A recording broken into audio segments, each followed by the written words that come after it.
সম্মানিত দেশবাসী ও বাস লাভার হানিফ গ্রুপ এবং হানিফ বাস লাভারের যত বাংলাদেশের সদস্যগণ আছেন, আপনাদের অত্যন্ত দুঃখের সঙ্গে জানানো যাইতেছে যে হানিফ এন্টারপ্রাইজের জনাব মোহাম্মদ কফিল উদ্দিন সাহেব আজ আনুমানিক 3টার দিকে দিল্লিতে চিকিৎসাধীন অবস্থায় ইন্তিকাল করে আছেন।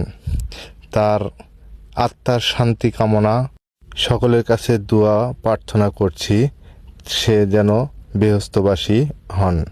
হানিফ এন্টারপ্রাইজের দীর্ঘদিন যাবৎ সে পরিচালনা করেছেন, আর দেশের সুনামধন্য এক পরিবহন তার হাত দিয়েই এতদূর এসেছে।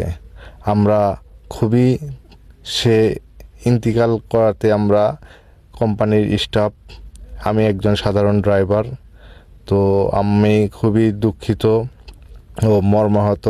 কি বলবো, বলার ভাষা নেই। সকলের কাছে দোয়া প্রার্থনা করি আল্লাহ তাআলা যেন আমাদের চেয়ারম্যান স্যারকে বেহেশত নসিব করেন।